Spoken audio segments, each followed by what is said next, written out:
সরকারের পক্ষ থেকে আপনাদের মাধ্যমে জনগণকে আশ্বস্ত করতে চাই, জ্বালানি সরবরাহ নিয়ে আমি মনে করি তাদের দুশ্চিন্তা হবার মতো কোনো কারণ নেই। আমি দায়িত্ব নিয়ে বলছি, আমাদের কাছে যেটুকু মজুত আছে এবং আগামী সপ্তাহে আমাদের যে কার্যগুলো ভেটবার জন্য আমরা কনফার্মেশন পেয়েছি, আমি দায়িত্ব নিয়ে বলছি যে জ্বালানি নিয়ে কোনো সংকট হবে না সরবরাহের ক্ষেত্রে। কিন্তু আপনারা নিজেরা জানেন, গণমাধ্যমে এটা আপনারা তুলে ধরেছেন, গত কয়েকদিনে স্বাভাবিক যেটুকু চাহিদা থাকে তার থেকে 2 থেকে 3 গুণ কিন্তু আমরা সাপ্লাই দিয়েছি, তারপরে কিন্তু এরকমের একটি অস্থিরতা আমরা দেখা যাচ্ছে।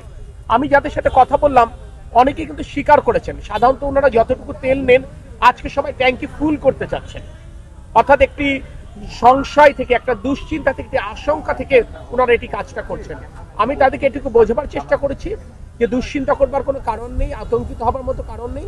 আমি গণমাধ্যমের সহায়তা চাচ্ছি, তারা যেন এই সঠিক তথ্যটা তুলে ধরে। আমরা যদি সকলে স্বাভাবিক থাকবার চেষ্টা করি তাহলে ইনশাল্লাহ এই সংকট এখনো নেই, ভবিষ্যতে তৈরি হবার মতো আমি কোনো আশঙ্কা অনুভব করছি না। কারণ আমাদের যে মজুদ আছে এবং আমাদের যে পাইপলাইনে যে কার্গোগুলো আছে ইনশাল্লাহ এটা আমরা মিট করতে পারবো। কিন্তু আমি সবাইকে এই কথাটি বলবো যে জনগণের ভোটে নির্বাচিত সরকার জনগণের দুঃখ দুর্দশা এবং দুর্ভোগ কমানোর জন্য সর্বতভাবে সচেষ্ট রয়েছে।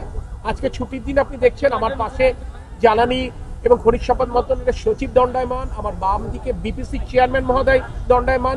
আমি যেমন এই সমস্ত পেট্রোল পাম্প পরিদর্শন করছি, আমাদের মন্ত্রণালয়ের মন্ত্রী মহোদয়ও তার মতো করে পরিদর্শন করছেন, মাননীয় প্রধানমন্ত্রী সার্বক্ষণিক এই বিষয়টি নজর রাখছেন। তো আমরা আশ্বস্ত করতে চাই আপনাদের মাধ্যমে বাংলাদেশের জনগণকে, দুশ্চিন্তাগ্রস্ত হওয়ার কোনো কারণ নেই।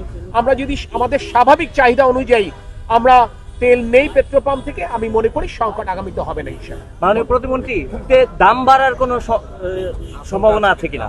প্রথম কথা হচ্ছে আপনারা নিজেরা জানেন আন্তর্জাতিক বাজারে অস্বাভাবিক মূল্য বৃদ্ধি পেয়েছে। তো আন্তর্জাতিক বাজারে যখন অস্বাভাবিক মূল্য বৃদ্ধি পেয়েছে, স্বাভাবিকভাবে এটি অর্থনীতির উপর একটি চাপ তৈরি করছে, সমন্বয়ের প্রয়োজনীয়তা দেখা দিতে পারে। আমরা চেষ্টা করব যতক্ষণ পর্যন্ত তেলের মূল্য বৃদ্ধি না করা যায় আমরা সেটুকুই চেষ্টা করব। একান্ত যখন পারবো না সেটি অবশ্যই জনগণের সাথে আমরা সেটা শেয়ার করবো। ইতিমধ্যে তেল কম দিচ্ছে, 200 টাকা বেশি তেল দিচ্ছে না, ঘন্টার পর ঘন্টা পাম্প বন্ধ করে রাখছে, তাদের বিষয়ে আপনাদের স্পষ্ট প্রথম কথা হচ্ছে এই পেট্রোল পাম্পে যিনি ম্যানেজার সাহেব, তার ব্যবস্থাপক, তার সাথে আমরা কথা বলেছি, উনি কিন্তু পাবলিকলি বলছেন যে ওনাদের কাছে পর্যাপ্ত তেল আছে এবং ওনারা যে যতটুকু চাচ্ছেন ততটুকুই দিচ্ছেন। কিন্তু আমি আপনাদেরকে বিনয়ের সাথে একটি কথা বলতে চাই, যেমন গতকাল আমাদের স্বাভাবিক চাহিদা 12,000 থেকে 13,000 টন, অথচ গতকাল আমরা 25,000 টন সাপ্লাই করেছি। তার আগের দিন প্রায় 24,000 টন গেছে। For what reason? মানুষ আতঙ্কিত হয়েই তো কাজটা করতে, হোর্ডিং করছে, এর মধ্যে কোনো অসাধু ব্যবসায়ী থাকতে পারে। আপনারা দেখছি জারিকানে করে তারা ভরে নিয়ে গেছে। গতকাল আমরা আশুগঞ্জে একটি ট্রাক আটক হয়েছে, সেখানে ট্রাক ডিজেল ভর্তি ট্রাক একটা নির্দিষ্ট গন্তব্যে যাচ্ছিল, এটা আমরা চিহ্নিত করেছি, জেলা প্রশাসন এটা আটকেছে।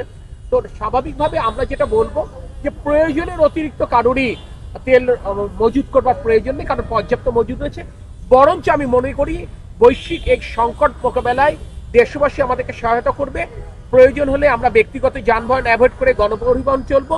আমরা যারা একদিনে 1 সপ্তাহ তেল নিতাম, প্রয়োজনে সেক্ষেত্রে আমরা 2 দিনের তেল নিই, তাহলে সংকটগুলো নিরসন করা সম্ভব। এবং আমরা চাই আমরা সাধারণত যতটুকু আমরা নিতাম প্রয়োজনে তার থেকে একটু কম করে নেই, তাতে আমি মনে করি দীর্ঘমেয়াদে আমরা সকলের জাতি হিসেবে লাভবান। তবে আমি আপনাদেরকে একটি কথা বলতে চাই, আমরা আপনাদের কাছে মাধ্যমে একটি বার্তা দিতে চাই, আপনাদের মাধ্যমে একটি বার্তা দিতে চাই এবং দেশবাসীর কাছে সমর্থন প্রত্যাশা করছি। কারণ বাংলাদেশের জনগণই ভোট দিয়ে এই রাষ্ট্র পরিচালনার দায়িত্ব বর্তমান সরকারকে দিয়েছে।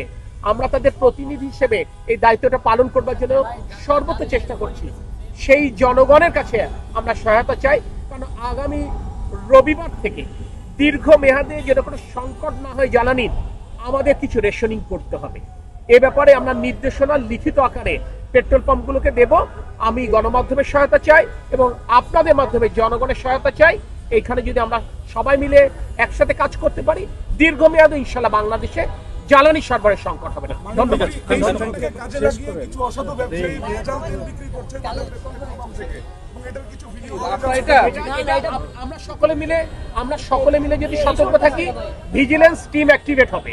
আমরা জেলা প্রশাসন, আমরা পুলিশ প্রশাসনের সাথে আমরা চিঠি দিয়ে বলেছি, আমরা ব্যক্তিগত পর্যায়ে তাদের সাথে কথা বলছি। আপনারও আমরা বিজেপি ডিজির সাথে কথা বলেছি, সেহেতু এ ব্যাপারে ভিজিলেন্স অ্যাক্টিভ হয়েছে। আপনারাও যদি সতর্ক থাকেন, আপনারা যেভাবে এখন দায়িত্ব পালন করেছেন, এই দায়িত্ব পালনটা যদি অব্যাহত রাখেন, আমি মনে করি অসাধু ব্যবসায়ীরা সুবিধা করতে পারবে না। ধন্যবাদ।